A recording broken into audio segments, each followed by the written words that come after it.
묵상으로 기도하심으로 살아계신 하나님께 영광을 돌려드리겠습니다.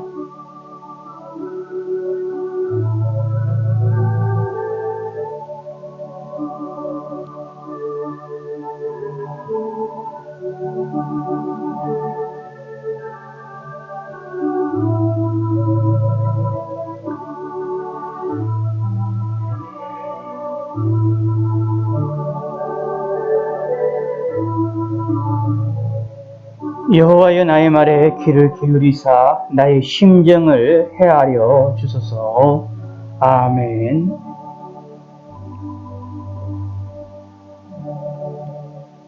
일어나셔서 찬송가 5장.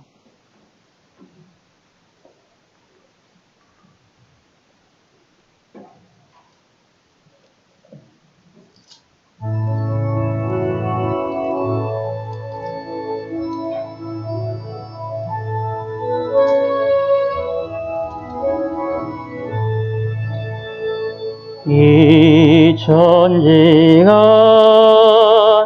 맞물르라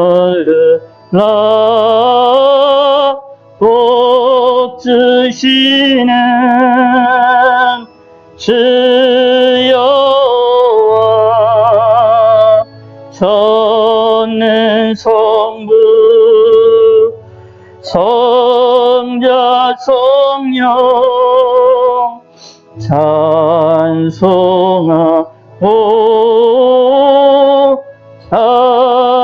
찬송하세. 아멘.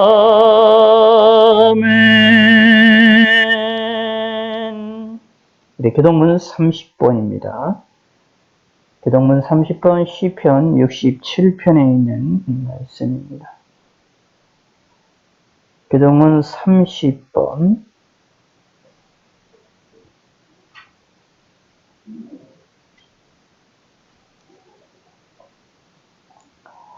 하나님은 우리에게 은혜를 베푸사 복을 주시고 그의 얼굴 빛을 우리에게 비추사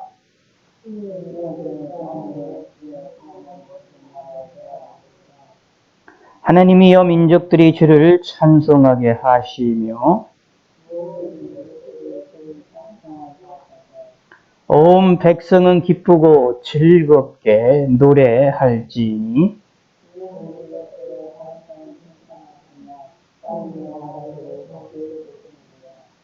하나님이여 민족들이 주를 찬송하게 하시며 모든 민족으로 주를 찬송하게 하소서.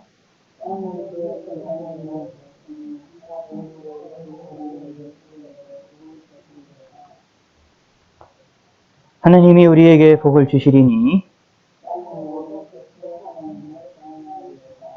아멘. 사도신경 내용으로 살아계신 하나님께 우리 신앙을 고백하시겠습니다.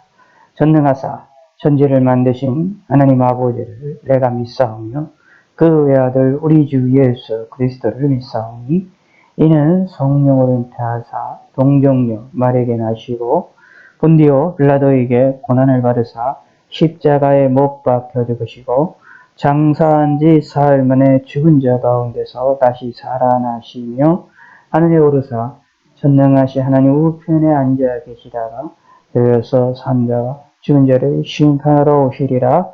성령을 믿사오며 거룩한 공양한 성도가 서로 곁하는 것과 죄를 사하여 주시는 것과 몸이 다시 사는 것과 영원히 사는 것을 믿사옵나이다. 아멘.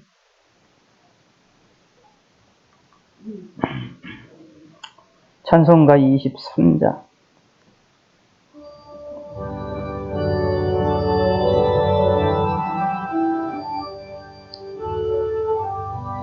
만입이 내게 있으면 그 입 닫아지고 내 거저 주시는 청을 늘 찬송하겠네. 내 은혜로우신 하나님 날 도와주시고 뜻되신 영광 널 입혀 살게 하소서. 내 주의 귀한 이름이 날 이루시고 이 길에 막 같으니 참이라 되도다. 내 죄의 권세 깨뜨려 그 결박 푸시고 이츠한 마음을 비로소 고정케 하셨네. 아멘.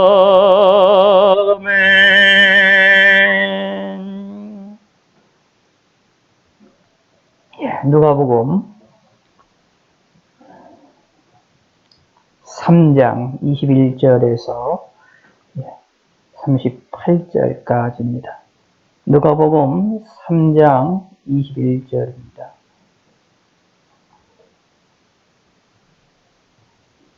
백성이 다 세례를 받을세 예수도 세례를 받으시고 기도하실 때에 하늘이 열리며 성령이 비둘기 같은 형체로 그의 위에 강림하시더니 하늘로부터 소리가 나기를 너는 내 사랑하는 아들이라 내가 너를 기뻐하노라 하시니라.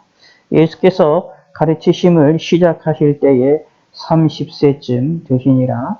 사람들이 아는 대로 요셉의 아들이니 요셉의 위는 헬리요 그 위는 맏다시요 그 위는 레위요 그 위는 멜기요 그 위는 얀나요 그 위는 요셉이요 그 위는 마따디아요 그 위는 아모스요 그 위는 나홈이요 그 위는 에슬리요 그 위는 낫게요 그 위는 마하시요 그 위는 마따디아요 그 위는 서모인이요 그 위는 요색이요 그 위는 요다요 그 위는 요하나니요 그 위는 레사요 그 위는 스룹아벨이요 그 위는 스알디엘이요 그 위는 네리요 그 위는 멜기요 그 위는 아띠요 그 위는 고삼이요 그 위는 엘마담이요 그 위는 에리요 그 위는 예수요 그 위는 엘리에서요 그 위는 요림이요 그 위는 맏다시요 그 위는 레위요 그 위는 시므온이요 그 위는 유다요 그 위는 요셉이요 그 위는 요남이요 그 위는 엘리야김이요 그 위는 멜레아요 그 위는 맨나요 그 위는 마따다요 그 위는 나단이요 그 위는 다윗이요 그 위는 이세요 그 위는 오벳이요 그 위는 보아스요 그 위는 살몬이요 그 위는 나손이요 그 위는 아비나답이요 그 위는 아니요 그 위는 헤스론이요 그 위는 베레스요 그 위는 유다요 그 위는 야곱이요 그 위는 이삭이요 그 위는 아브라함이요 그 위는 데라요 그 위는 나홀이요 그 위는 스르기요 그 위는 울후요 그 위는 벨렉이요 그 위는 헤버요 그 위는 살라요 그 위는 다하나니요 그 위는 아박삭시요 그 위는 셈이요 그 위는 노아요 그 위는 레멕이요 그 위는 무드셀라요 그 위는 에녹이요 그 위는 야렛이요 그 위는 마할랄렐이요 그 위는 가이나니요 그 위는 에노스요 그 위는 셋이요 그 위는 아담이요 그 위는 하나님이시니라. 아멘. 찬송가 252장.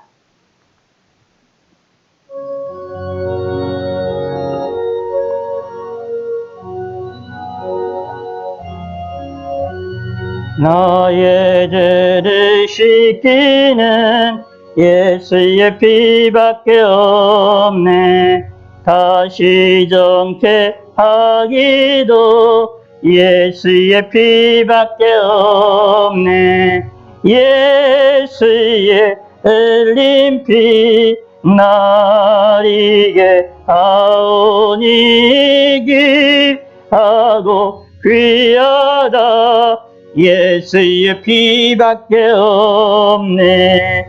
나를 정케 하기는 예수의 피밖에 없네. 사죄하는 증거도 예수의 피밖에 없네.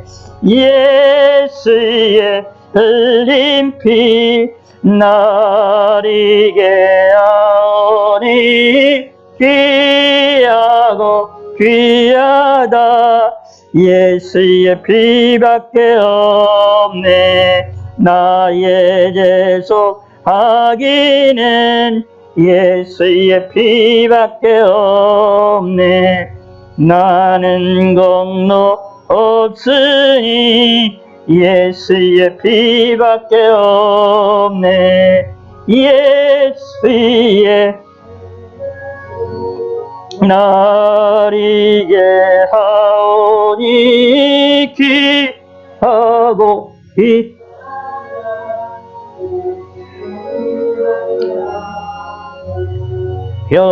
평안함과 소망은 예수의 피밖에 없네. 나의 의는 이것뿐 예수의 피밖에 없네. 예수의 흘린 피 나리게 하오니 귀하고 귀하다. 예수의 피밖에 없네. 영원토록 내 할 말 예수의 피밖에 없네. 나의 찬미 제목은 예수의 피밖에 없네. 예수의 흘린 피 나리게 하오니 귀하고 귀하다. 예수의 피밖에 없네.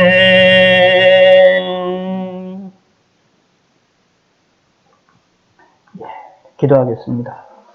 하나님 아버지여 감사합니다. 오늘은 또 이렇게 주일을 맞이해서 하나님께 영광을 돌려드릴 수 있게 하심을 감사합니다. 전 세계가 이게 코로나로 인하여 큰 근심과 걱정 가운데 있고 우리나라에서도 이렇게 많은 확진자들이 또 나오고 있는 가운데 있사옵니다.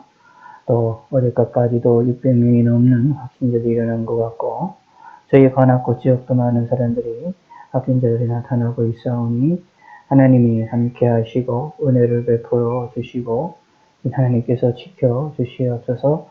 하루하루의 삶을 또 하루하루의 인생을 하나님께서 지켜 주시고 아침마다 일어날 때마다 마시는 그 공기의 아름다움을 감사하며 영광을 돌려드릴 수 있는 저희들 될 수 있도록 도와주시옵소서. 저희들 가운데 하나님은 아프고 또 이렇게 심령 가운데 어려운 가운데 있는 사람들이 많이 있사오니 하나님의 붙들어 주시고 은혜를 베풀어 주시고 예수님의 이름으로 하나님의 예수님의 보혈로 말미암아 깨끗이 씻어주시고 우리의 죄악을 용서하시고 우리에게 건강과 강건함을 허락하여 주시고 저희들에게 평안함을 더하여 주시옵소서. 우리들을 하나님의 지켜주시고 저희 교회를 지켜주시고 저희 성도들 한 사람 한 사람을 지켜주시고 이 시간에 예배드리고 있는 모든 성도들을 하나님의 붙들어 주시고 또 이렇게 코로나로 인하여 하나님 앞에 모여 영광과 찬양을 드리지 못하는 성도들도 있사옵니다. 온라인으로 함께하고 있는 모든 성도들 위해 함께하시고 은혜를 베풀어 주시고 속히 모여 예배드리며 자유롭게 하나님을 찬양할 수 있는 날이 속히 임할 수 있게 하나님께서 은혜를 베풀어 주시고 은총을 베풀어 주시옵소서. 하루하루의 삶이 소중함을 알게 하여 주시고 인도하시고 세계 만방 곳곳에 있는 믿음의 사람들을 지켜주시고 코로나19에 수고하고 있는 자들과 고통을 당하고 있는 자들을 위로하시고 힘을 더하여 주시고 또 코로나 외에도 여러 가지 다양한 것으로 핍박과 어려움과 고난을 당하고 있는 믿음의 성도들이 싸우니 위로하여 주시고 힘을 더하시고 하나님을 바라볼 수 있게 하시고 하나님 바르게 섬길 수 있도록 하나님이 인도하여 주시옵소서.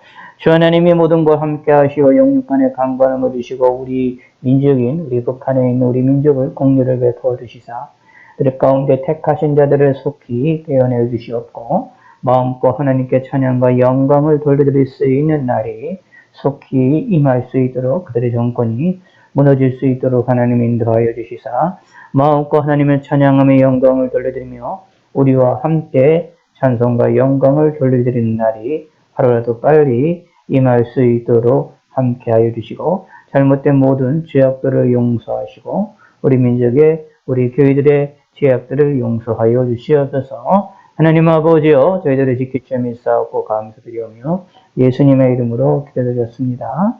아멘.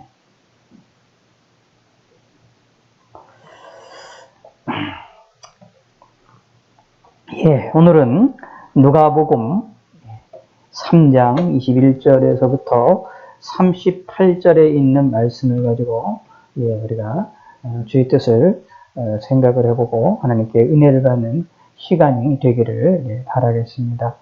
오늘 이 본문에는 또 23절부터 예수님에 대한 족보가 나와 있어서 조금 어떻게 보면 어려운 내용이기도 한데 오늘 이 본문을 통해서 우리가 하나님께 더욱더 바싹 나가가는 시간이 되기를 바라겠습니다.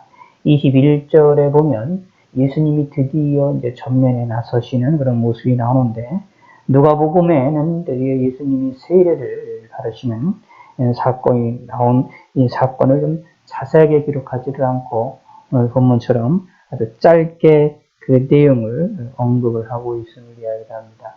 예수님이 세례를 굳이 받으실 필요는 없었고 이 세례가 회개의 세례였기 때문에 회개하라라는 것을 드러내는 또 회개하라고 촉구하는 또 회개하였음을 드러내고 증명하는 그런 세례라는 것을 세례를 촉구하는 세례였기 때문에 사실상 예수님이 이러한 세례를 받으실 필요는 없었지만 그럼에도 불구하고 하나님의 뜻을 이루기 위하여 어떻게 보면 이 세례를 받으심을 통해서 본격적으로 사역을 시작하시기 위한 그런 일들을 하시게 되었음을 우리가 알 수가 있게 되어집니다.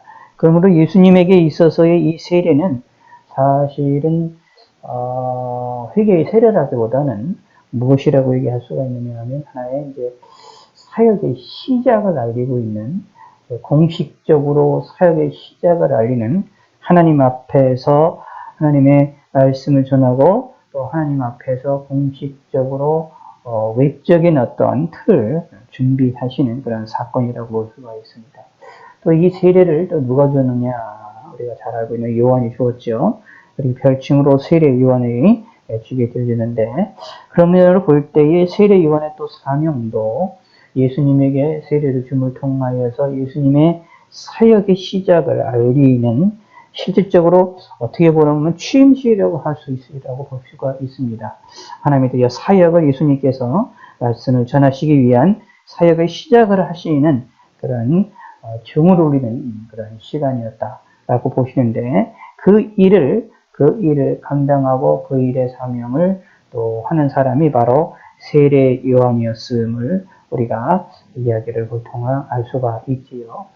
그러니까 이제 구약 성경은 율법에서 제사장들이나 이제 이 사람들의 왕이나 이런 것들을 세울 때에 법적으로 또는 공식적으로 세움을 받고 움직이는 것처럼 바로 여기에서도 예수님이 이제 사역을 하신다는 사실을 세례를 받음으로 역사가 일어나는데 그때에 일어나는 사건 중에 이 오늘 본문을 통해서 강조가 되고 있는 내용은 예수님이 누구이냐라는 것을 확실하게 드러내시는 사건으로 이야기가 됩니다. 그런데 이 본문의 내용을 보면 삼위의 하나님이 이제 동시적으로 나타나시는 그 역사가 나타나시는 그런 모습이 분명하게 나타나 있어서 우리에게 있어서 삼위일체 하나님에 대한 것을 우리가 이해를 하고 받아들일 수밖에 없는 내용이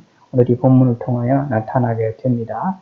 삼위, 성부 하나님, 성자 하나님, 성령 하나님이 위이라는 말이 인격에 가리키는 말인데, 이 인격 가지신 성부, 성자, 성령 하나님이 계시고, 그런데 그분이 창세기부터 쭉 보면 한 분이신 하나님이라고 얘기를 하고 있기 때문에 한 분이신 분이다 라는 사실을 또 성경의 두 가지가 강조가 되고 있습니다. 바로 이 사건을 통해서 기독교에서 성자 하나님, 성령 하나님도 하나님이고 또 성부 하나님과 성삼일체 하나님을 우리가 예배하고 영광을 돌려드릴 수 있게 되어지는 그런 중대한 그런 증거들을 우리에게 보여주는 그런 사건이 되어지기도 한다라는 겁니다. 자, 보시기 바랍니다. 백성이 다 세례를 받으세 예수도 세례를 받으시고 기도하실 때에 하늘이 열리며 라고 말하고 있습니다. 이게 어떤 방식으로 열렸는지는 우리는 알 수 없습니다만 하늘이 열렸다라고 표현이 되고 있는 걸로 보았을 때에 어떤 하나님의 이런 역사들이 있었다라는 것을 알 수 있고, 이 하늘이 열렸다라는 말을 통해서 무엇을 이야기를 하고 있느냐, 성령이 비둘기 같은 형체로 그 위에 강림하시더니라고 말을 하고 있어서 하늘로부터 하나님으로부터 이게 예수님이 세례를 받으실 때에 분명한 역사가 일어난다는 사실을 이야기를 하고 있습니다. 성령이 내리시 비둘기 같은 형체로 그 위에 강림하시더니, 22절에 있는 이 말씀은 또 성령 하나님의 역사가 비둘기 같은 형체로 예수 그리스도 그의 위에, 예수님 위에 강림하셨다라고 말하고 있고, 그리고 하늘로부터 또 소리가 난다. 하늘로부터 열려서 성령이 비둘기같이 강림하시고 하늘에서도 소리가 들립니다. 이 소리는 뭐냐? 너는 내 사랑하는 아들이라 내가 너를 기뻐하노라 하시니라 라고 말하면서 성부 하나님이 성자 하나님에게 하시는 음성이, 말씀이 소리로 들려지게 되는 것을 볼 수 있습니다. 그래서 성부 하나님의 음성, 그리고 성령 하나님의 모습, 그리고 성자 하나님이 이렇게 분명하게 각자 나타나는 그런 삼위 하나님의 모습이 나타난다라는 이야기입니다. 그런데 우리는 기독교는 이렇게 보면 언뜻 보면 삼신론처럼 보이지만, 우리는 그럼에도 불구하고 창세기부터 성경 또 전체에서 계속 강조가 되고 있는 것이 한 분이라는 것을 강조가 되어지고 있기 때문에, 동시에 우리는 유일신관 한 분이신 하나님이라는 것을 성경에서 분명히 믿고 있게 되어지기 때문에 우리는 삼신론으로 이해하지를 않고 하나님이 한 분이신 분은 또 삼위를 가지고 계신 세 분이시기도 하고 한 분이시기도 한 그러한 삼일째 하나님이다 라고 우리는 인식을 하고 받아들이고 있다라는 이야기입니다. 이 삼일째 하나님에 대한 이야기들을 하면은 조금 우리가 이야기를 하고 복잡한 내용들이 좀 많은데, 그냥 우리는 간단하게만 이렇게 내용을 살펴보기를 원합니다. 근데 중요한 사실은 삼일째 하나님은 우리 인간이 사실은 좀 이해하기가 조금 어려운 그런 내용이기 때문에 우리는 성경에 있는 것대로 받아들일 수밖에 없게 되어지고, 우리의 경배의 대상이신 성부 하나님, 우리의 경배의 대상이신 예수 그리스도, 우리의 경배의 대상이신 성령 하나님에 대하여 예배를 하고 또 한 분이신 하나님께도 예배를 하는 이러한 우리의 모습이 성경을 통해서 발견해낼 수밖에 없고, 우리도 그렇게 신앙생활을 할 수밖에 없다라는 것도 분명히 아셔야 된다라는 얘기입니다. 그리고 삼일째 하나님을 우리가 바라볼 때마다, 그것을 생각할 때마다 우리는 우리의 인간의 지식의 연약함, 그리고 우리들의 부족한 것들을 깨달아서 하나님을 바라볼 줄 아는 그런 성도가 되셔야 된다라는 이야기입니다. 이 성경에 나와 있는 삼일체 하나님을 우리가 바라보면 바라볼수록 이거를 인간적인 것으로 설명하고 해석하고 그거를 설명하려고 노력을 하다가 보면 여러 가지들의 어려운 일들을 빠져서 기독교 역사에 이렇게 이단들이 많이 나타나는 일이 벌어지게 되는데, 그러면 이런 것을 통해서 본다 보면 우리 인간의 이성이라는 것이, 우리 인간의 생각이라는 것이 참으로 부족하고 연약하다라는 것을 깨달을 수밖에 없게 되고, 삼위일체 하나님을 우리가 온전하게 다르게 이해하기가 힘들지만, 이것을 우리가 믿는 것을 통하여서 하나님은 우리와 다르신 하나님이라는 사실을 분명하게 인식을 하고, 그리고 그분께 경배할 수 있고 예배할 수 있는 그러한 근거로 삼으셔야 된다라는 이야기입니다. 하나님은 우리와 같은 그런 신이 아니라는 사실을 기억해야 돼요. 이제 그리스 신화나 로마 신화들이나 다른 세상의 이제 종교들의 신들을 가만히 보면 신이라는 존재가 우리 인간이라는 삶과 대단히 비슷한 것으로 묘사가 되어지고 있습니다만, 성경에서는 그렇게 이야기를 하고 있지를 않다라는 겁니다. 오히려 하나님이 우리 인간에게 하나님이 가지고 계셨던 속성의 일부들을 우리에게 일부를 공유하셔서 우리에게 하나님의 형상으로 우리를 만드셔서 우리에게 주셨다라고 이야기하면서 하나님과 우리와의 다른 것을 분명하게 명시하고 있는데, 그 내용으로 가장 핵심적인 것이 삼위일체 하나님에 대한 이야기다라고 우리가 이해를 하시면 되겠습니다. 자, 근데 여기에서 우리가 좀 더 몇 가지를 좀 생각을 좀 해보도록 합시다. 뒤에 좀 히터 온도 좀 조금 좀 내려주시고요. 1도 정도, 2도 정도만 내려주시고요. 세례를 받으시고 기도하실 때에 하늘이 열리며 라고 말합니다. 성령이 비둘기 같은 형체로 그 위에 강림하시더니 라고 말하고 있는데, 이게 쓰여진 내용으로 보았을 때에 예수님에게 비둘기 같은 형체로 성령이 예수님 위에 임했다라는 것을 몇몇 사람들만 본 게 아니라 많은 사람이 보았음을 알 수가 있어요. 인간의 눈으로 하나님의 성령의 역사가 비둘기 같은 형체로 드러나는 게 이게 좀 여기에 이 본문에 나타났다라고 보시면 됩니다. 사실 성령 하나님의 역사가 인간의 두 눈으로 이렇게 보이게끔 역사하는 게 성경에 몇 번 나오지가 않아요. 근데 나오지 않는데, 사도행전에 보면 예수님 성령 하나님의 역사가 이제 불같이 불로서 이제 실질적으로 눈에 보이게끔 불로서 성도들 위에 임하는 그런 사건들이 보이게 되는데, 그것처럼 여기 예수님에게도 이런 사건이 나타남을 통하여서 예수님이 누구이냐, 바로 성자 하나님이시다라는 것을 드러내고 나타내는 것이다 라는 이야기입니다. 예수님이 이 땅에 참된 사람으로 오셨기 때문에 성자 하나님이, 요한복음에 의하면 로고스라고 불리는 성자 하나님이 말씀이신 하나님께서 이 땅에 육체를 가지고 다시 말하면 온전한 사람으로 이 땅에 오셨기 때문에 우리가 볼 때는, 예수님을 바라보게 될 때는 먼저 보이는 것이 사람으로 보이게 됩니다. 이 당시 사람도 예수님을 볼 때에 예수님이 먼저 하나님이다 라는 사실을 먼저 인식을 했던 것이 아니라, 예수님을 딱 바라보면 먼저 인식을 하는 것이 예수님이 사람이구나 라는 것을 인식을 하게 됩니다. 예수님이 왜냐하면 참된 사람으로 이 땅에 오셨기 때문이다 라는 얘기입니다. 그런데 그 예수님이 우리와 다르게 죄가 없으신 분이었고, 그리고 우리와 다르게 그분은 누구냐?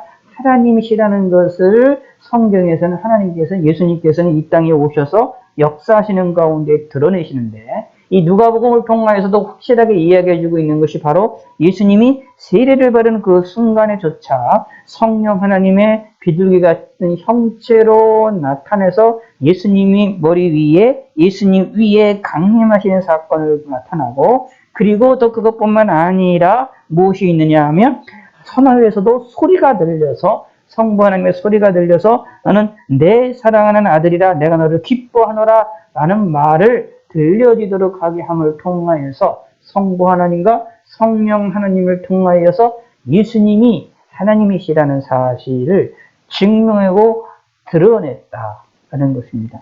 근데 사실은 이런 것이 있다 할지라도, 사실은 이런 일들이 일어난다 할지라도 이 사람들이 이것을 제대로 믿었느냐, 이걸 제대로 믿고 있었느냐라고 한번 우리가 좀 생각을 해볼 필요가 있는데, 나중에 후대에 가서야 예수님의 이 사건에 대한 것을 제대로 이해하고 하는 것이 나오게 되겠지만, 이런 사건에 있음에도 불구하고 예수님에 대해서 사람들이 많이 이해를 못했다라는 것들을 생각해 본다면, 참 우리가 생각해보고 우리가 바라봐야 될 내용들이 좀 많다라는 것입니다. 그래서 믿음이라는 것은 사실은 참 그 은혜라는 사실을 좀 기억해 줄 필요가 있어요. 성경을 이거 복음서들을 가만히 보시게 되면 여러 가지 나오면 이제 이 사건들 가운데 기적의 사건들이 나오는데, 예수님이 기적을 일으키는데도 불구하고 예수님을 진짜 믿는 사람이 있는데, 제대로 이해를 못하면서도 불구하고 예수님이 메시아라는 사실을, 하나님이라는 사실을 제대로 이해를 못했음에도 불구하고 예수님을 믿고 따라가는 사람들이 있는 것 반면, 어떤 사람들은 그렇지를 않고 그런 거를 실제로 경험했는데 하나님의 병을 고치고 문둥병을 고치시는, 그러한 한센병이라고 불리는 그런 병을 고치는 그런 고침을 받는 일들이 벌어졌는데도 불구하고 예수님 앞에 나와서 감사를 안 하고 예수님 누구인지를 바라보지 못하는 이때까지도 벌어지는 것을 살펴볼 수 있게 되지 않습니까? 심지어 이제 죽은 사람을 살렸다라는 사실을 알게 되고 많이 환영을 하지만, 그러나 며칠 뒤에는 예수님을 십자가에 못 박는 일에 앞장서는 사람들도 있었고, 또 이런 사건들에 대하여서 그 당시에 종교 지도자들이 몰랐겠느냐? 아닙니다. 확실히 알았고, 그 당시에 종교 지도자들이라는 사실은 그냥 단순하게 움직이는 것이 아니라 예수님이 행하시는 일들과 그리고 예수님이 행하시는 말들을 검증을 많이 합니다. 성경에 가만히 보시면, 성경을 쭉 읽다가 보시면, 복음서 읽다가 보면 바리새인들과 그 다음에 서기관들과 이제 사도인들이 와가지고 예수님에 대해서 여러 가지 물어보는 것을 볼 수가 있어요. 물어봅니다. 종교 지도자들이 와서 물어보면 이게 뭐냐 하면, 이거 검증을 하는 것이라고 보시면 됩니다. 예수님이 누구인지, 예수님이 어떤 사람인지를 검증을 하려고 하는 그런 사건들이었다라고 보시면 됩니다. 그런 검증들을 한두 번이 한 게 아니었죠. 성경을 통하여 많은 검증들을 했었다라는 거 보실 수가 있습니다. 그렇다면 예수님으로 인하여 많은 이들이 고침을 받고 예수님으로 인하여 많은 이들을 여러 가지들이 사건들이 일어나고 말씀을 전하고 그런 일들을 통하여서 이 종교 지도자들이 검증을 그냥 대충 했겠습니까? 아니지요. 열심히 하고 정말로 하나님이 보내신 사람인지 하나님 보내신 선지자인지 이런 것들을 확인하려고 노력을 했었을 겁니다. 그런데 그런 것을 통하여서 예수님이 하시는 말씀에 대해 그들이 놀라는 일들을 벌어지고, 어떤 이들은 믿지 않지만 믿지 않음에도 불구하고 놀라운 일들이 벌어지고, 어떤 사건들은 그 일을 통하여 사실임을 알게 되는 것을 보여주는데, 그럼에도 불구하고 어떤 사람들은 예수님 믿는 사람이 있는가 하면 니고데모처럼 어떤 사람들은 예수님을 믿지 않게 되는 일들도 벌어졌다라는 것을 우리가 찾아볼 수 있게 됩니다. 그러므로 믿음이라는 것은 참 우리의 생각을 좀 뛰어넘는다라고 보시면 됩니다. 그래서 우리가 하나님께로부터 믿음을 받게 됐다라는 것에 대해서 감사하는 것이 필요합니다. 믿음을 갖지 못하는 사람들은 이런 기적의 역사와 능력의 역사를 체험한다 하더라도 사실은 그거를 믿지 못한다라는 거죠. 이게 인간의 이 어리석음의 모습임을 우리는 찾아볼 수 있게 되집니다. 그런데 여기서 분명하게 예수님이 하나님의 힘을 성령 하나님이 비둘기 같은 형체로 그 위에 강림하시는 모습과 소리가 나셔서 하늘로부터 소리가 나기를 나는 내 사랑하는 아들이라 내가 너를 기뻐하노라 하시는 이 말씀을 통하여서 예수님이 바로 하나님이시라는 사실을 분명하게 전해진다. 그들이 보기에는 예수님이 완벽한 사람으로서 그들에게 경험이 되고 보게 되고 들려지게 되어지지만, 그러나 그분이 하나님의 힘이라는 사실을 확연하게 드러내시는 이 사건이 바로 세례 받으실 때의 이 모습입니다. 그러므로 이 세례 받으시는 이 모습이 대단히 중요한 의미를 가지고 있습니다. 물론 그래서 이걸 가지고 잘못 해석하는 사람도 있지만, 그러나 예수님이 이 사건을 통하여서 이 세례 받으시는 것을 통하여서 예수님이 본래 하나님이신 분이 이 땅에 오셨다라는 사실을 확연하게 우리에게 알려주고 드러내시고 증명하시는 것이 하나님 자신이 성부, 성자, 성령 하나님께서 증명하시는 그 놀라운 사건이 바로 여기 나온다라는 얘기입니다. 그래서 요한복음 1장 14절에 보면 말씀이 육신이 되어 우리 가운데 거하심에 우리가 그 영광을 보니 아버지 독생자의 영광이요 은혜와 진리가 충만하더라라는 말씀이 있는데 바로 이러한 말씀을 드러내는 것이 이 세례의 사건을 통해서 드러난다라는 얘기입니다. 그리고 또 한 가지 생각해 봐야 될 것은 사도행전에 보면 성령의 역사를 이제 불같이 일어나는 것으로 이 묘사가 되지만 여기에 보면 비둘기 같은 형체로 실질적으로 두 눈으로 보이게끔 나타났었는데 최소한 뭐 우리들에게는 이런 식으로다가 성령의 역사가 두 눈으로 보이게끔 역사가 일어나는 현상들은 오늘날에 뭐 거의 일어나지 않는다라고 보시면 되는데 그럼에도 불구하고 기억하셔야 될 것이 있습니다. 뭐냐 하면 성령 하나님의 역사는 때로는 불같이도 일어나시고 여기처럼 비둘기같이도 사건이 일어난다라는 것을 기억하셔야 됩니다. 성령의 하나님의 역사를 우리가 보통 생각을 할 때 사도행전의 역사가 나오는 것처럼 불같이, 다시 말하면 불이라는 이야기는 뜨겁고 그리고 외부로 확실하게 드러내고 나타내는 그런 사건들인데 그런 것처럼 예수님 성령의 역사가 강하게 일어나게 되면 은사가 동반이 되는 경우가 많습니다. 은사가 동반이 돼서 외적인 은사든 내적인 은사든 은사가 동반이 되어져서 우리에게 은사를 드러내셔서 은사를 경험하도록 하게 하시는 일들이 많이 나타나는데 그런 불과 같은 역사도 성령의 역사도 있지만 이렇게 비둘기같이 아주 조용하고 평안하게 역사하시는 때도 있다라는 것을 우리는 기억하실 필요가 있습니다. 물론 22절에 남아있는 비둘기가 형체로 그 위에 강림하시더니 이런 말이 그냥 어떤 환상적인 개념이 아니라 이들에게 사람들이 알 수 있게끔 분명하게 일어났었던 사건인데 여기에서 바로 비둘기같이 성령의 역사로 때로는 비둘기같이 임한다라는 것들을 우리는 기억을 하실 필요가 있습니다. 더더욱더 이제 뭐 이따가 저녁에 보게 되겠지만 4장에 가서 보면 성령이 이끌리시어라고 말하고 있는데 성령이 이끌리시는데 예수님이 이끌리셔서 어디로 가느냐 하면 40일 동안 금식을 하십니다. 성령이 이끌리면은 뭐 우리가 다 얘기하는 것처럼 사도행전에 있는 것처럼 불같은 역사, 그런 기쁨의 역사가 일어나야 될 것인데 오히려 이 고통의 길로 40일 금식을 하게 되는 역사도 일어났다. 예수님에게 일어났거든요. 그것은 동시에 우리들에게도 알려주고 있는 겁니다. 성령의 역사라는 것이 우리에게 역사를 할 때에 다양한 방식으로 다양하게 역사가 일어나므로 우리는 그것을 한쪽에만 바라보지 말고 하나님의 역사가 다양하다는 것을 인식해서 모든 것들을 받아들이는 것이 필요합니다.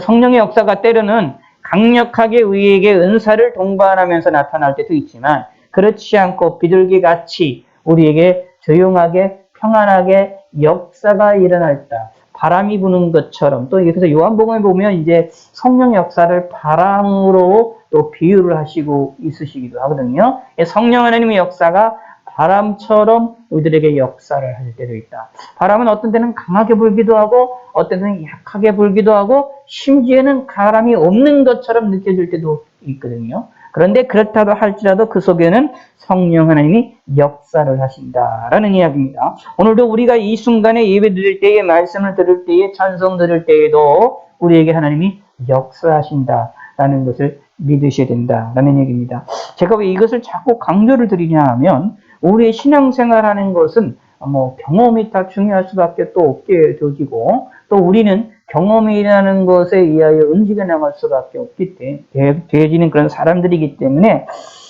성령 하나님의 역사가 우리에게 경험적으로 강하게 드러나게 되면 하나님의 역사라는 것을 알게 되어져서 그것만을 추구하는 사람들이 있게 된다라는 얘기입니다. 그런데 그것만을 추구한다라고 하다 보면 사실 때로는 문제가 일어날 수가 있습니다. 성령 하나님이 외적으로만 우리에게 경험이 드러나게만 역사하실 때가 있는 것이 아니라 때로는 내가 경험하지 못하는데도 역사하시는 것이 있다는 것을 기억하셔야 됩니다. 하나님이 우리에게 오실 때 역사하실 때 내 생각을 움직이시고 내 마음을 움직이시고 내 행동을 움직이십니다. 성령 하나님이 역사하실 때에 우리의 삶의 모든 인격과 우리의 삶들 모든 것을 건드리시고 움직여 나가실 때에 내가 경험하고 내가 느끼고 내가 그것을 알도록 우리에게 강력하게 역사하실 때가 있는데 우리는 그것만 자꾸 바라보고 추구를 할 때가 있다. 그러다 보면은 뭐가 되느냐? 신앙이 삐뚤어지는 경우가 있습니다. 왜 삐뚤어지느냐 하면 그것만 바라보다 보면 비둘기 같은 역사, 하나님이 우리에게 잔잔하게 역사하시는 그 하나님의 역사는 하나님의 역사로 생각하지 않습니다. 성령 하나님의 역사로 생각하지 않습니다. 그러면 무슨 일이 벌어질까요? 그 새때를 하나님의 역사를 무시를 하게 되는 경우가 생겨난다. 그러면 그것이 옳으냐? 그렇지가 않다라는 이야기입니다. 성경에서는 무엇이 있느냐 하면 이게 모든 것에 하나님의 역사가 있음을 알고 그 속에서부터 하나님을 찾는 것이 필요합니다. 하나님 앞에 크게 울부짖어 부르짖어 기도해야 될 때도 하나님의 역사가 일어나는 것이고 그리고 우리가 조용조용히 하나님께 기도하고 묵상하며 기도할 때도 성령 하나님이 우리에게 역사하신다라는 것을 같이 믿고 그것을 알아야 그 속에서 얻어지는 하나님의 큰 놀라운 은혜와 은총을 우리가 경험하며 내가 살아나갈 수가 있다라는 이야기입니다. 조용히 하나님의 역사하시는 그 하나님의 성령의 역사에서도 우리가 경험을 느낄 수가 있다. 하나님을 경험할 수 있게 되진다라는 이야기입니다. 왜냐하면 그것도 하나님의 역사가 있기 때문입니다. 그러기 위해서는 뭐가 필요하느냐? 그것도 하나님의 역사임을 알아야 됩니다. 은사와 동반해서 강하게 불같은 역사도 일어나는 것도 하나님의 역사고 바람처럼 역사하는 것도 성령 하나님의 역사고 비둘기같이 역사하는 것도 하나님의 역사라는 것을 기억해야 됩니다. 그리고 또 한 가지 여기 보면 하나님께서 하늘이 열리며 예수님에게 하늘로부터 소리가 났다라고 말을 하고 있는데 이 하늘이라는 개념 하나님께서 굳이 이것을 왜 이렇게 표현하시느냐 하면 하나님이 계시게끔 하나님이 하시는 것이라는 것을 알도록 우리에게 보여주기 위한 역사였고 예수님에게 이런 사건이 확실하게 드러남을 통하여서 자 그래서 성경에서 뭐라고 표현하고 있냐면 위의 것을 찾으라 라는 묘사를 많이 하고 있습니다. 하나님을 찾으라라는 이야기 것이거든요. 그런 뜻을 좀 여러 가지 의미가 있지만 이렇게 생각하시면 됩니다. 다른 것도 있지만 딱 한 가지만 말씀드리면 이렇게 생각하시면 됩니다. 하늘이라는 것은 내 머리 위에 있는 겁니다. 자, 내 머리 위에 있다라는 얘기는 내 머리 위에 있다라는 얘기는 나보다 높다라는 것을 기억을 하셔야 됩니다. 자, 그래서 잘 생각하시는데 하나님을 생각할 때에 하나님이 우리에게 역사하시는 것은 하나님이 역사하시는 것은 이렇게 생각하실 수가 있어요. 자, 성령 하나님이 우리를 내주하시고 계신다고 그러잖아요. 성령 하나님 내주하고 계시죠. 성령 하나님 내주하시고 계시면 그 내주하시는 하나님이 내 안에서 성령 역사를 하세요. 그럼 어디서 역사하시는 거죠? 내 내부에서 역사하는 거잖아요. 내 내부에서 역사하는 거잖아요. 그런데 동시에 이거는 뭐냐 하면 하늘로부터 내려오는 겁니다. 이것도 인식을 해야 된다라는 이야기입니다. 성령 하나님이 내 안에 오셔서 내 역사하게 되는데 나와 함께 내 속에서 움직이게 역사하실 때에 내 마음과 내 육체와 내 모든 것을 역사하실 때에 사실 또 이것을 뭐로 기억을 해야 되느냐면 이거 동시에 하늘로부터 역사하는 것이라는 것을 기억이 됩니다. 하늘로부터라는 것은 무슨 뜻이냐 하면 나보다 높다. 높으신 분이다. 높은 곳에서부터 이렇게 이해를 하시면 됩니다. 그런 얘기는 무슨 뜻이게 되느냐 하면 하나님을 조금 뭐라고 보느냐 하면 하나님으로 인식을 하자라는 이야기입니다. 나와 함께 내 속에서 움직이시고 나와 함께 하신 그 하나님이 언제나 나와 함께 하시다 보니까 우리는 착각 속에 종종 빠질 때가 있어요. 어떤 착각이냐면 예수님을 나의 그냥 하나의 내 종처럼 또는 나의 친한 저기처럼 친구처럼 이렇게 착각 속에 빠집니다. 예수님이 물론 우리에게 친구처럼 대하시기도 하지만 그러나 우리 입장에서는 우리가 그 하나님을 마치 정말 아무것도 아닌 것처럼 생각을 하는 경우가 많다라는 얘기입니다. 그런데 우리는 그것을 조금 버리셔야 됩니다. 성령 하나님이 내 안에 내주하셔서 역사하시는 것도 사실은 하늘로부터. 그러므로 이것을 우리에게 분명히 알게 하도록 하시는 겁니다. 하나님이 역사하시는 것은 하늘로부터 우리에게 역사하신다. 라는 것이죠. 그걸 통하여 우리는 깨달아야 됩니다. 하나님은 나보다 높으신 초월하신 하나님이시구나. 그 말은 무슨 뜻이냐 하면 내가 하나님께 무엇을 드리느냐? 예배 드려야 되고 경배를 드려야 되는 분이다 라는 것을 우리에게 알려주고 있습니다. 그리고 예수님에 대해서 이야기를 합니다. 성부 하나님이 너는 내 사랑하는 아들이라 내가 너를 기뻐하노라 라고 말씀하시면서 예수님이 하나님의 아들이심을 확실하게 알려주고 있음도 우리는 기억하셔야 되겠습니다. 그러면서 이제 23절서부터 예수님의 족보가 이게 쭉 얘기가 나옵니다. 예수께서 가르치심을 시작하실 때에 30세쯤 되시니라. 사람들이 아는 대로 요셉의 아들이니 라고 말하고 있습니다. 예수께서 가르치심을 시작하실 때에 30세쯤. 자, 그럼 이게 또 우리가 또 여기서 생각해 볼 필요가 있죠. 보통 우리가 30세에 말씀 전하시는 가르치심을 시작하셨다라고 말을 하고 있고, 이제 십자가 죽으시고 부활하신 사건이 33세쯤에서 보통 3년 정도로 이렇게 보고 있는데, 우리가 여기에서도 좀 생각해 볼 필요가 있습니다. 하나님의 시인데, 하나님의 역사가 말씀을 가르치시고 이렇게 할 때에, 뭐 20대 때쯤부터 시작을 해서 한 10년 정도 말씀을 가르치시고, 이렇게 하면 참 좋을 것 같지 않습니까? 그런데 예수님께서는 딱 3년. 누가? 그럼 가만히 생각할 수가 있는데 잘생겼는데 예수님이 누구냐라는 걸 생각해 볼 필요가 있습니다. 예수님이 누구예요? 하나님이잖아요. 하나님이신 분이 실질적으로 자신의 존재를 드러내셔서 사역을 하시는 게 3년뿐이 안 돼요. 아주 짧은 시간만 되신다. 이게 참 하나님 도대체 어떤 섭리가 있을까? 이게 좀 우리가 생각해 볼 필요가 있다라는 얘기예요. 우리 같으면, 우리 인간적으로 본다면, 하나님이 말씀하신다면 좀 오래 우리에게 말씀하시고, 오래도록 우리에게 알려주시고, 자신을 드러내시라 말한다면 참 좋겠지요. 그랬으면 좋겠습니다. 10년, 20년, 아니, 어릴 때부터 예수님이 하나님이라는 것을 드러내셔가지고, 어린아이서부터, 5살부터, 4살 때서부터 하나님이심을 드러내셔가지고, 그냥 막 사람들에게 그렇게 받으면 얼마나 좋겠습니까만, 예수님이 그렇게 하지 않으셨습니다. 예수님은 그렇게 행동하지 않으셨어요. 그때까지는 평범하게 이름도 없이 빛도 없이 조용하게 계시다가 드디어 30세가 되셔서 세례 요한에게 세례를 받으심으로부터 드디어 사역을 시작하셨다. 그러므로 때로는 이것을 보면서 우리가 생각하는 것과 하나님이 역사하시는 모습이 다르다라는 것을 알 수 있고, 시간과 또 그런 내용과 또 다르다라는 것들을 알 수 있게 되어집니다. 또 이같이 또 예수님이 이 땅에 오셨을 때에 행동하신 것이 철저하게 우리를 위해서 중심에서 움직였다는 것을 알 수 있지요. 자, 그런데 여기에서 이제 족보가 나오는데, 이 족보의 특징이 좀 여러 가지가 나오는데, 특징이 있어요. 마태복음은 어디부터 흘러나오느냐 하면은 아담으로부터 쭉 나옵니다. 근데 이 족보는 밑으로 올라가요. 밑에서 위로 쭉 올라갑니다. 이게 그 위로, 그 위로, 그 위는, 그 위는, 그런 말이 나옵니다. 요셉의 아들이니, 요셉의 위는 헬리여, 그 위는 마따니, 이렇게 하면서 그 위는, 그 위는, 그 위는 쭉 얘기가 나오고, 38절에 보시기 바랍니다.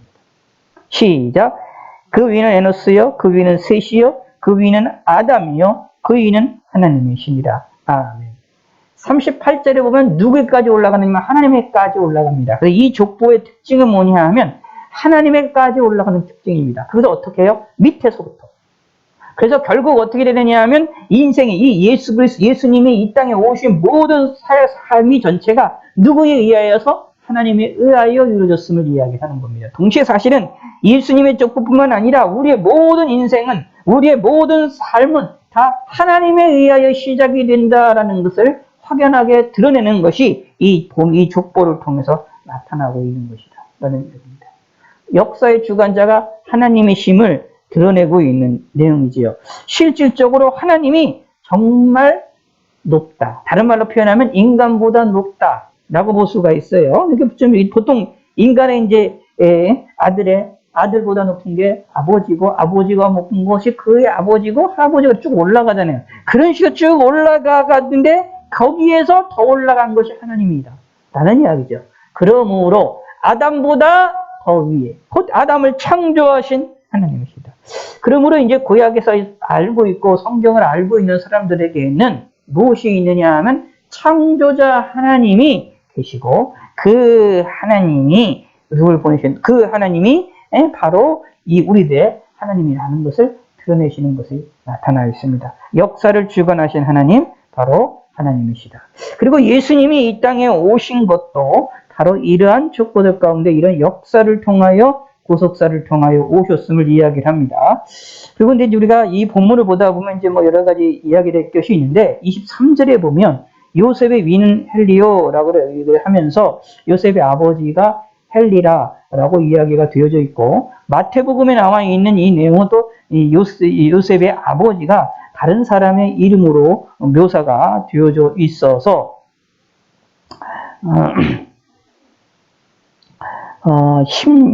마태복음 1장 16절에 보면 야곱이라고 되어 있어요. 야곱은 야리아의 남편 요셉을 낳았으니 라고 말을 하고 있어서 요셉의 아버지가 마태복음에 야곱으로 되어 있고 여기에서는 헬리라는 사람으로 되어 있어서 이게 도대체 무슨 관계이냐라는 것에 대해서 학자들이 이제 여러 가지 이야기를 하고 있습니다. 그래서 가장 보편적인 것은 요셉의 아들이니라고 말을 하고에 있어서 요셉이 있는 헬리오라고 이야기를 했을 때에 이 족보의 내용은 마리아의 족보를 이야기한 게 아닌가. 그래서 마리아와 요셉이 어떤 친족 관계에 있었음을 또 이야기하는 그런 걸로 이제 표현을 하는 사람들도 있고요. 또는 어떤 사람들은 이제 이 헬리라는 사람과 야곱이라는 사람이 이제 형제 관계에 있었고, 그리고 요셉은 그러니까 야곱이라는 사람이 좀 마태복음은 법적인 그러한 아버지였고, 그래서 야곱이라는 사람이 이제 저기가 없다가 자녀가 없었기 때문에 실질적으로 그의 동생인 헬리가 실질적인 요셉의 아버지가 아니었느냐라고 얘기를 하시는 그렇게 또 설명하는 사람들도 있습니다.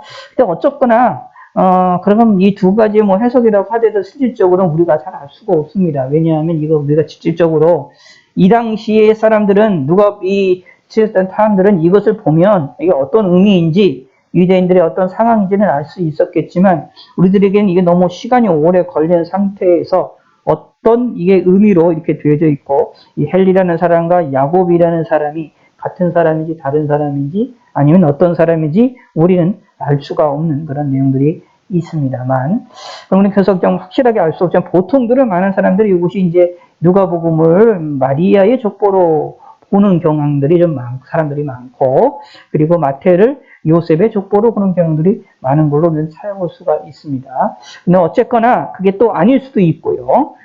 다르게 아까 말씀드린 다르게 보는 사람들도 있고요. 어쨌거나 중요한 거는 그것이 중요한 것이 아니라 이 일을 통하여서 하나님께서 역사 속에서 예수님이 태어나셨다는 것을 분명하게 보이기 위한 하나님의 섭리였음을 기억하셔야 되고 이 부분에 대한 얘기는 뭐 시간이 지나면 언젠가는 더 확실하게 알게 되고 그리고 분명하게 알 수 있는 어떤 일들이 벌어지게 되겠지요. 그런데 그런 것이 우리에게 중요한 것이 아니라 이 요셉이라는 사람을 통하여서 예수님이 이 세상에 오시게 되는데 그렇게 얘기가 나옵니다. 사람들이 하는 대로 요셉의 아들이니 라고 말을 하면서 얘기를 하고 있는데 이 요셉의 아들이니 라고 얘기를 하고 있지만 사람들이 아는 대로 요셉의 아들이라고 말을 하고 있지만 누가복음에 의하면 분명히 이게 성령으로 잉태되었음을 앞에 1장에 분명하게 이야기를 하고 있기 때문에 그런 내용들을 이야기를 합니다. 그런데 이제 법률적으로 이런 식으로 되어 있음을 우리에게 소개를 해주고 있다라는 얘기입니다.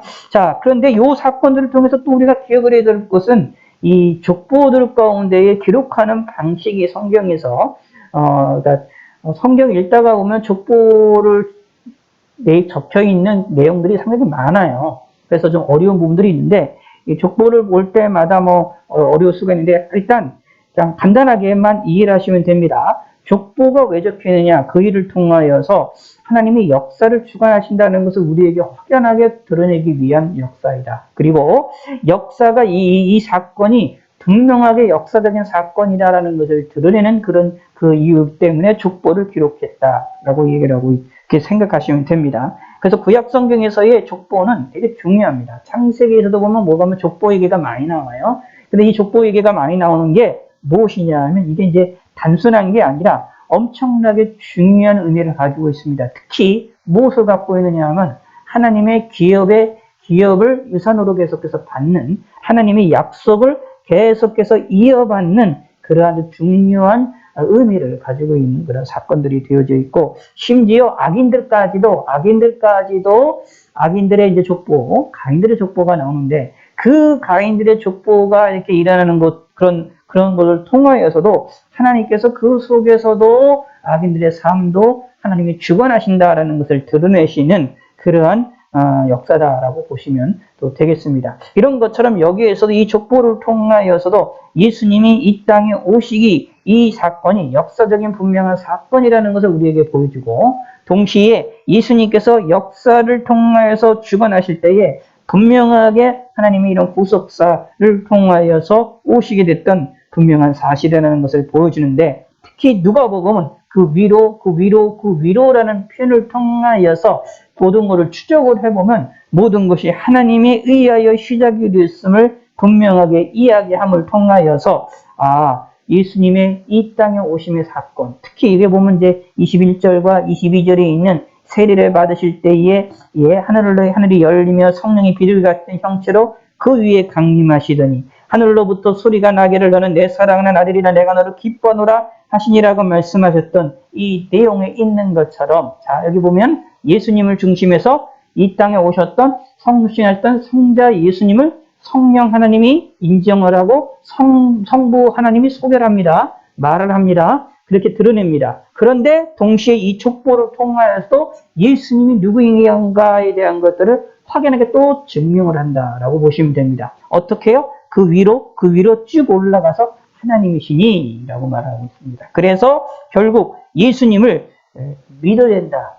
예수님을 믿을 만한 분이다. 라는 것을 우리에게 드러내시기 위해서, 확실하게 드러내기 위하여서 여기에 예수님의 족보를 쭉 적고 있는 내용들이라고 보시면 됩니다. 자, 그런데 여기서 몇 가지 좀 생각해 볼 필요가 있어요. 29절 한번 읽어봅시다. 시작. 그 위는 예수요, 그 위는 엘리에서요, 그 위는 요림이요, 그 위는 마땅이요, 그 위는 레요. 이렇게 쭉 얘기 나와 있죠. 예수요라는 말이 나옵니다. 우리가 여기 또 예수라는 말이 있는데, 우리가 이런 걸 통해 볼 때 여기서의 예수는 우리가 믿고 있는 예수와 다른 사람입니다. 여러분 이런 것들을 보시면 우리가 예수님이라고 얘기를 했을 때에 우리가 믿는 분은 누구이냐 하는 것을 분명하게 인식하는 것이 필요한 거구나 라고 보시면 됩니다. 다시 말하면 하나님께서 이 땅에서 살아나가는 사람들 가운데 예수라는 이름을 가진 사람을 한 사람도 태어나게 하지 않으시고, 예수님만 독특한 이름으로, 예수님의 이름을 독특한 이름으로, 유일무이한 이름으로 만드셨느냐? 그게 아닙니다.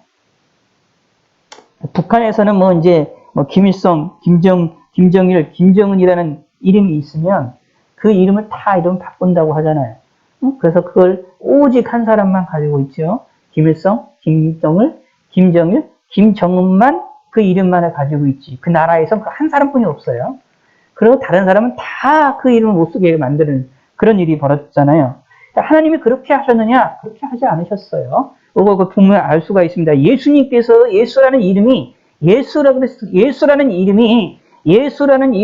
그 자체가 예수님에게만, 예수가 믿고 있는 그 예수 그리스도에게만 딱 적용이 될 수 있는 그분이냐? 아닙니다. 다른 사람도 똑같이 예수 사람 이름이 많았었다라는 것을 볼 수가 있습니다.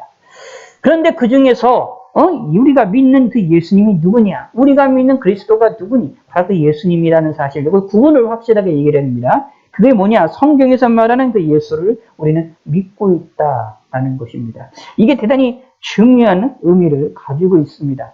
어떤 의미라고 또 볼 수가 있느냐 하면, 전에 말씀드린 것처럼 마지막 날 되면 적 그리스도들이 많이 나타나고, 거기에 주님의 재림 직전에는 뭐들이 나타나느냐 하면 자기가 재림주라고 얘기하는 사람들이 많이 나타날 것이다 라고 분명히 얘기하고 있습니다. 그때 뭐가 되느냐? 그 일에 대하여 거기에 유혹에 빠져서 거기를 쫓아가면 안 될 것을 분명하게 이야기를 하고 있습니다. 예수님의 재림이 어디에 왔다, 저기에 왔다, 사막에 왔다, 어디에 왔다 얘기를 하는 것들은 다 가짜라고 분명히 성경에 이야기를 하고 있지 않습니까? 주님의 재림도, 예수님의 재림도 그렇게 예수님의 재림이 모든 이들이 볼 수 있게 확실하고 분명하게 오신다라고 얘기를 하면서 그 당시에 가짜 예수들이 나타날 것이라고 말을 하고 있지 않아요? 바로 그것처럼 우리 삶에 있어서도 예수님에 대하여서 가짜 예수를 이야기하거나 가짜들을 말하는 사람들이 많다. 특히 심지어 성경에 있으면 예수는 성경에서 말하는 예수라고 말한다고 하면서 성경에서 설명하고 있는 예수님을 설명한다고 하면서 실제는 성경과 다른 예수님을 이야기하는 그 성경과 다른 예수님을 말하려고 하는 사람들도 많이 있습니다. 그런 사람들에 대하여서 그런 일들에 대하여 우리가 넘어가거나 그 일에 대하여 관심을 두면 안 된다라는 것이 오늘 본문을 통해서도 분명히 알 수가 있어요. 29절에 나와 있는 그 예수라는 우리가 믿는 예수가 아닙니다. 그러므로 우리가 믿는 예수는 누구냐? 성경에서 말하는 바로 여기 21절, 22절에 말하는 백성이 다 세례를 받을세 예수도 세례를 받으시고 기도하실 때에 하늘이 열리며 성령의 비둘기 같은 형체로 그 위에 강림하시더니 하늘로부터 소리가 나기를 너는 내 사랑하는 아들이라 내가 너를 기뻐하노라 라고 나타나 있던 그 예수님. 근데 그 예수는 누구냐 하면은 바로 그의 아버지는 법적으로 요셉이고 요셉의 위는 헬리고 그 위는 마따니고 쭉 올라가서 그 위는 이세 다윗이고 그 위는 뭐 이세고 쭉 올라가서 그 위는 아담이고 그 위는 하나님이신 바로 그 예수님을 우리는 믿는다라는 것이 여기에게 확실하게 이야기를 하고 있는 것입니다. 누구를 믿느냐? 예수님인데 그 예수님이 누구냐라는 것도 우리는 중요하다. 그럼 우리는 성경을 통하여 우리가 믿는 예수님이 누구이냐라는 것을 확실하게 믿을 수 있는 믿음의 성도가 되시기를 바라겠습니다. 그리고 무엇보다 38절에 있는 것처럼 그 위는 하나님이시니라 라는 말씀을 기억을 하셔서 우리의 모든 것의 궁극적인 시초는 누구로부터 시작되느냐?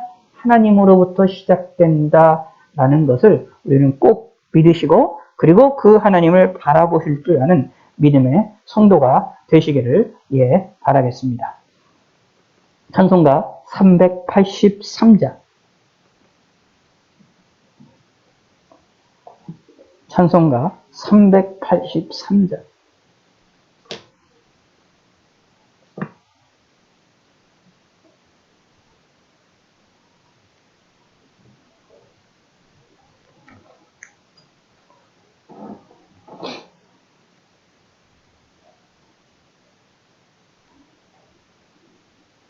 눈을 들어 산을 보니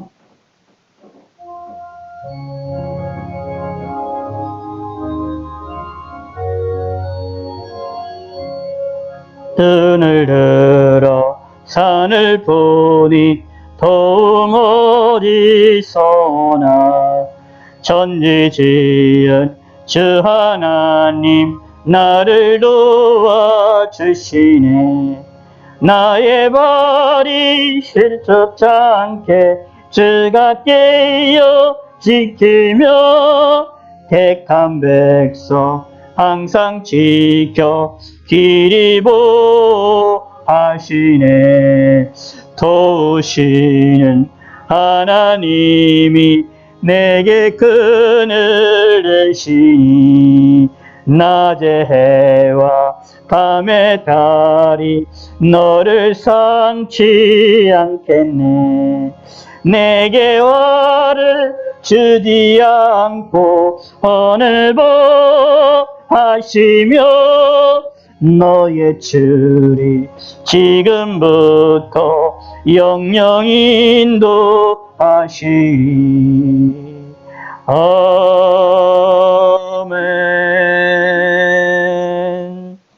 하나님 아버지여 감사합니다. 하나님께 귀한 예물을 드렸습니다. 이 예물을 흠양하여 주시고 받아 주시옵소서. 11조와 주일연금과 감사 예물을 하나님께 드렸습니다. 하나님께 건축금과 또 성경금도 드렸습니다. 이 각종 예물들을 하나님께서 흠양하여 주시고 받아 주시고 하나님이 함께하여 주시옵소서. 저들에게 믿음을 주시고 하나님을 의지하는 데 부족함이 없게 하시고 물질의 어려움을 당하지 아니하도록 하나님이 축복하여 주시옵소서. 감사드리오며 예수님의 이름으로 기도드렸습니다. 아멘.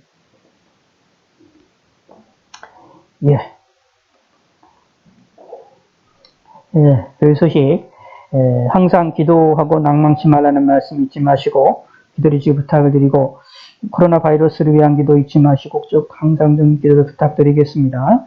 예, 좀 심상치 않게 지금 돌아가고 있는 것 같습니다.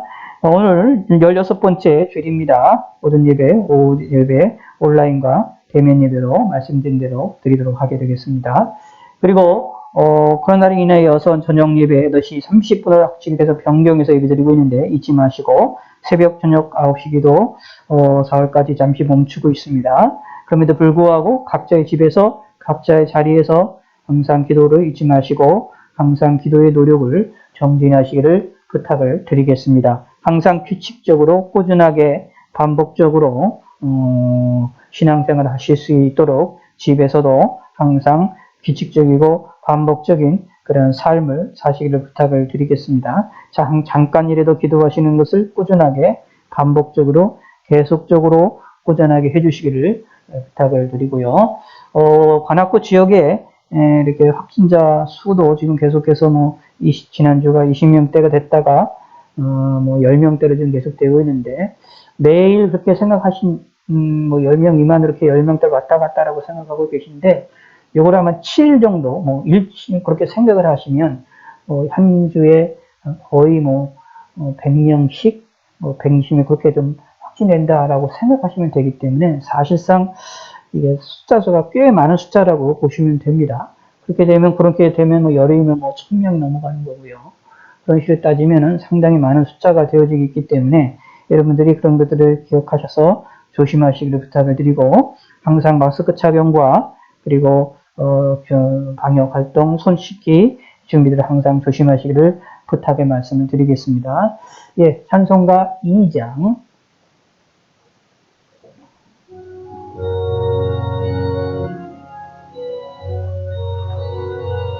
찬양 성부 성자 성령 성삼일체께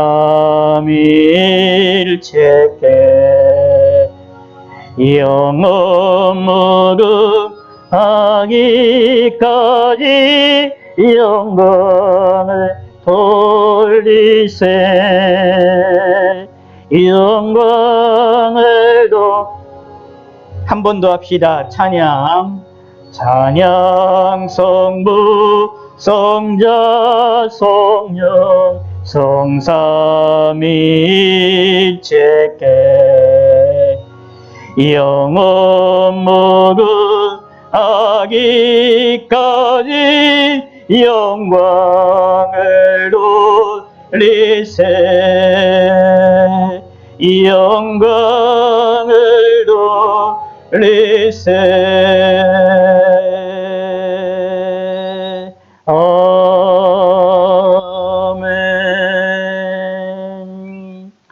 하나님 아버지여 감사합니다. 저희들이 이 시간에 모여 하나님께 영광 돌릴 수 있게 하시면 감사합니다. 또 먼 곳에서 온라인으로 함께하고 있는 우리 성도도 있사오니 함께 하셨고 또 몸이 안 좋아 하나님께 나오지 못한 성도들이 있사옵니다. 함께 하시고 속히 예수님의 이름으로 깨끗이 치료함을 받게 하여 주시고 우리가 어디 있든지 어느 곳에 있든지 하나님을 잊지 아니하도록 하나님 인도하시고 하나님을 바라볼 수 있게 하시고 우리에게 믿음을 주시고 우리에게 건강과 강건함과 평안함을 더하여 주시옵소서.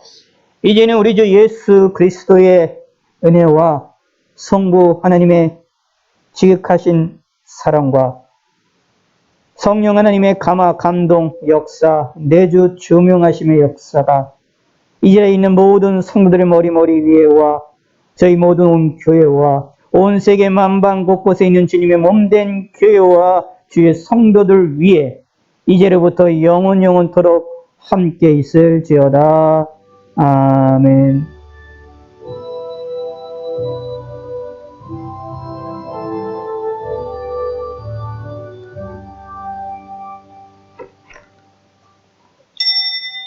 감사합니다. 이것으로 마치겠습니다. 저녁 8시 반에 뵙기를 바라겠습니다.